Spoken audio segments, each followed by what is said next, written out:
Hey everyone, welcome back to another episode of Red Donkey Projections. My name is Lucas, and I have Eric here as always. Hey guys. And today we'll be taking a look at our 2020 Senate election predictions. We'll be going state by state, and we will be predicting who will win the Senate in 2020. And with that being said, let's get right into it.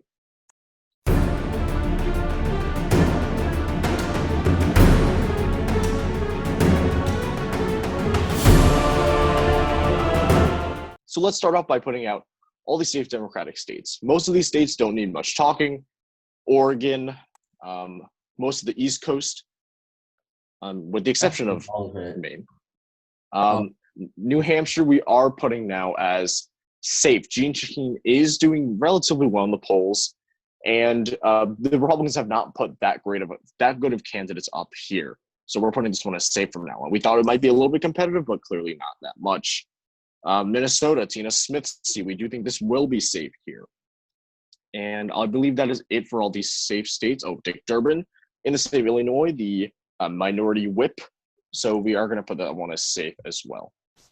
Let's go through all of our safe Republican states now. Wyoming.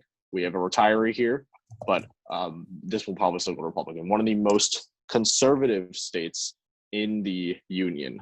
South Dakota, Nebraska, Oklahoma, for the most part, the West. We'll skip a few. I also forgot New Mexico. Sorry about that. Tennessee, we have a retiree, but we're not going to see a Phil Bredesen candidate to make it close. Or 10 points isn't close, but closer than usual. See West Virginia, again, one of the most conservative states in the Union. And I believe that is it for all the safe Republican states. Let's now go through all the likely states now. Let's start off with the big one right off the bat. You forgot Idaho. Oh, Idaho. Sorry about that. Kansas. This is the biggest one. Let's start without this one first.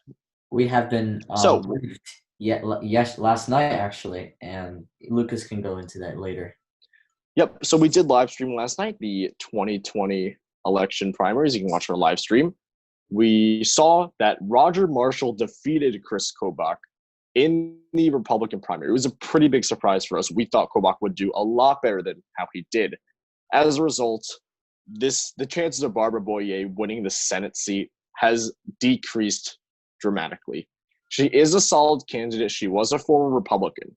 That might be good for her in this state, but she's against Roger Marshall, who does not have that much baggage against him, and he's nowhere near as popular as Chris Kobach. So for that reason, we are putting the state of Kansas now as likely. We don't think that Boyer has that much of a shot anymore. If Chris Kobach won, would have had a better chance here, but he did not. Let's now head to more likely states. South Carolina. Let's look at the polls here. This is Jamie Harrison versus Lindsey Graham, very well-known figure. So according to the polls, actually, Graham is not up by that much. However, we are going to put this one as likely still because of how Republican the state of South Carolina has not voted Democratic in a very long time. So we're going to put this one as likely Republican. We are moving that from safe to likely. Also, South Carolina has a pretty conservative electorate, and Lindsey Graham is an incumbent, and that provides him an advantage. He's pretty well known as well. He is very well known. All right. Let's now head to another likely state, Kentucky. Mitch McConnell, very, very unpopular, the second most unpopular senator in the United States. He's against Amy McGrath. She has some recognition from when she ran for Congress in the state of Kentucky, House of Representatives. She still lost that race. She is fundraising relatively well, but this is Mitch McConnell, the majority leader. He has a lot of name recognition, and Kentucky is very conservative. We don't think this race will be competitive at all. Let's also look at more likely states. I just realized I forgot to put Virginia as safe. That should be safe. Apologies about that. Let's look at more likely states. Mississippi, Clyde Smith versus Mike Espy. This was very close in 2016. We could see a little bit of that, although I do think it will be definitely a wider margin. Mississippi does have a pretty large African-American electorate. We could see higher turnout here due to the Black Lives Matter movement, but we are going to put this one as likely still. Smith is the incumbent, so that is Smith is that is helpful. Eric, why don't you discuss Alabama? Yep. So this is another likely state. For the Republican Party, we have Tommy Tuberville, who has been confirmed as the Republican nominee through the primaries. He is against incumbent Democrat Doug Jones. That was a once-in-a-lifetime thing, though, because the opponent Doug Jones was up against, Roy Moore, had a lot of allegations against him. So he was not elected, and Doug Jones was. We don't have that type of Roy Moore candidate anymore. We have Tommy Tuberville, a former football coach who actually was endorsed by Donald Trump. We don't think that Doug Jones can maintain the seat despite him being funded a lot by the Democrats. Alabama just has a conservative electorate, and the Republican candidate is no Roy Moore. Yeah, exactly. And even though it was Roy Moore in 2017, it was still barely won by Doug Jones. It was like 2 points. It was very narrow. For those reasons, we are going to put this state as likely. It is in between likely and safe. Let's just put it at that. Another likely Republican state Senate race is Georgia Special. We actually did make a mistake in our last episode. We apologize. Georgia Special does not have primaries. Instead, they have a jungle election, and the top two candidates, if no candidate reaches over 50%, they head into a runoff election. So potentially we could see we do think that Doug Collins will probably be winning this Senate seat. He's looking very good in the polls right now. Kelly Loeffler did have an insider trading scandal. We don't think that she will make it to the top two, or she might, but we still think Doug Collins will still win, and they will continue to retain the seat as being a Republican seat. No surprise here. We're going to actually now head to our likely states for the Democrats. But first, let's touch on Alaska. Alaska, polls have shown the race being surprisingly close. There are, I believe, quite a few undecided voters. Sullivan is trailing behind in some polls, but I believe Eric said it in a recent poll. We did see plus 13. So we are going to consider moving this one to safe, but right now we're going to keep this one as likely at the moment. Another likely Democratic state now. Let's first head to Colorado. John Hickenlooper versus Cory Gardner. Hickenlooper was a very popular governor before his term ended recently. And since the 2014 election, and in general, Colorado has moved to the left a lot. Their electorate has become more and more Democratic. Cory Gardner is currently very unpopular and a staunch Trump ally, which is not good in a pretty Democratic state like the state of Colorado. He was elected in a red wave year. What can we assume from that? Usually when you're elected in a red wave year, you kind of got lucky that a lot of Republicans did well. So we don't think that, at the moment, we don't think that 2020 will be a red wave year for the Republicans.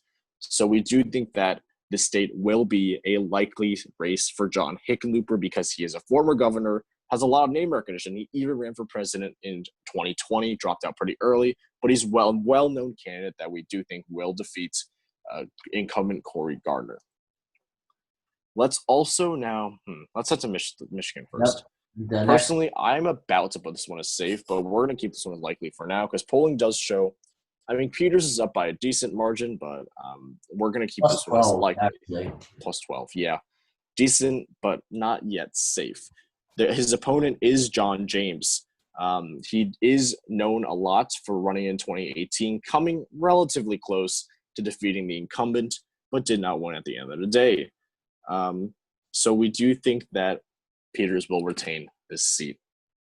We're going to now head into one more likely Republican state. Eric, why don't you head to this one? Texas. Yep. So the Senate race in Texas isn't that competitive, and it definitely is a lot less competitive than it was in 2018. For context, that was Beto O'Rourke versus Ted Cruz. Beto O'Rourke put a lot of money and effort into this race and still lost by a very narrow margin, but he still lost to Ted Cruz. We don't have this type of situation anymore. We have John Cornyn and the Democrat Hagar, who is running, and she is no better work. She is not campaigning in every single county or fundraising millions and millions of dollars.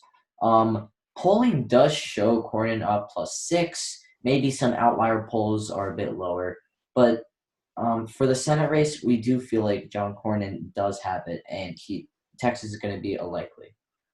I agree with that. Let's also now head to the state of let's start with Arizona here with our lean Democratic states. Now, I'll start off with this one. We have here Mark Kelly versus Martha McSally, who is the incumbent. She is pretty unpopular at the moment. Let me give you guys some context. In 2018, she ran for Senate against Kirsten Sinema, who is the Democrat. Martha McSally actually lost to her. All right, but then following the death of John McCain, Governor Ducey appointed John Keel, I believe that's how you pronounce it, to the seat before he resigned. Now, after he resigned, Governor Ducey of Arizona appointed Martha McSally.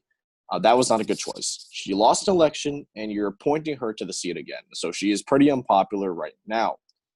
And also, Mark Kelly is this well-known figure, an astronaut, husband of Gabby Giffords, who was a representative from Arizona. And Kelly is up a lot in the polls. In the most recent one, it was like +18, but that was probably a bit of an outlier. It's probably something a bit less, but Mark Kelly has definitely solidified Arizona. We are very close to moving this one to likely. If we see a couple more polls trending in this direction, we will be putting the state of Arizona as a likely. This will be a flip for the Democrats from red to blue. Now, Eric, why don't you head into the state of North Carolina? Yep, this is our next lean race, I believe. We have decided to move North Carolina to lean. We did actually make a video about Cal Cunningham, the Democrat, up in the state by 11 points. You can go check that out. So we have Tom Tillis, incumbent Republican, elected in a red wave year, and Lucas already explained to you why that happens. And then we have Cal Cunningham. We do believe that the state will be a lean. Cunningham is up in the polls a lot, and we still aren't sure, but people either may down ballot if they vote for Joe Biden, which we think is going to happen in this election. They will down ballot for Cunningham. Maybe something else will happen, but that's just an option. We just think, according to polling and the general counties in North Carolina, we think this is going to be a lean Democratic state. It's somewhere in between lean and Till, though. It's not a... Right. Yeah, and Tillis is very unpopular as well. I believe within the top 10 most unpopular senators in the United States. The Cunningham polls, I think we did see some polls with him up in double digits. We saw him in polls up in high single digits. So we are going to be putting this state as lean. Let's now head to Maine. Interesting race here between Susan Collins and Sarah Gideon. Susan Collins was elected because she was a moderate in 1996. Maine always likes to elect their moderate senators. They have Angus King right now, who is very moderate. Olympia Snowe, also very moderate. And former Senator Cohen, who was also a moderate. So the point there is that Maine likes to elect a lot of moderate senators. And Susan Collins has kind of made some people unhappy because she might be seen as being a little bit too partisan. She voted against convicting President Trump. And she also voted for Brett Kavanaugh, the nomination of Brett Kavanaugh. So keeping that in mind, that's not going to look really that good in her in a state where you want to keep a little bit nonpartisan. Gideon, on the other hand, is a moderate and has a pretty solid experience. She is the current speaker, I believe, of the Maine House of Representatives. That's a pretty solid role to have. Gideon is also up in the polls by 4 to 5 points. Yes, there was an outlier saying Collins was up by 8. We think that is an outlier. So at the end of the day, we do think that Collins will win. Sorry, Gideon will win. Gosh, win in lean margin here. Alrighty, Eric, how about you head to the double Steves? Yep, let's head to the double Steves. And by the double Steves, Lucas refers to Steve Bullock, the Democrat, and Steve Daines, the Republican, in the state of Montana. So let's give some context here. Steve Bullock, very popular governor. He did run for president in 2020. He did drop out fairly early, but he did have enough time to make himself known. He was one of the most popular and recognized governors at some point. He is term limited and is now running for the Senate. Steve Daines is an incumbent, and he did serve some high political position in the state of Montana. What I do think this prediction is right now, it's a pure toss-up. And only because of recent polling, yes, does lean in favor of Steve Daines. But the state of Montana does tend to split ballot, meaning, yes, they could vote for Donald Trump in the 2020 election, which we have predicted right now, but maybe they would split that vote and decide to vote for Steve Bullock, the Democrat, in the Senate. So we do think that it really, at the moment, could go either way, despite the new Republican polls coming in. But I think this is a pure toss-up. We just don't have enough concrete information to make a fair prediction towards this one side. I agree. And because, again, this is a popular governor versus a relatively popular senator, I would put this one also as a pure toss-up now, moving it from tilt Democratic now to pure toss-up. Now we're going to head to the state of Georgia regular election. You know, initially we did have this one as like, I think we did put it as lean last time as well. Polls in Georgia, what do we see? Ossoff in recent polls has been losing quite a bit of steam. Purdue is leading in a lot of the recent polls, and I believe they were like A+ polls by like how many points? It was actually like it was below 5 points for sure. It was not that much.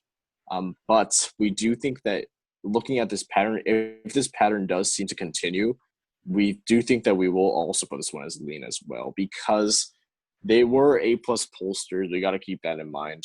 Ossoff, although he is a pretty good candidate, he is definitely not leading in the polls as he did at one point before 2 weeks ago. So we are putting the state of Georgia as lean now. Eric, why don't you head to our final state of Iowa? Yep. So in Iowa, we have Joni Ernst, the Republican, and Teresa Greenfield, the Democrat.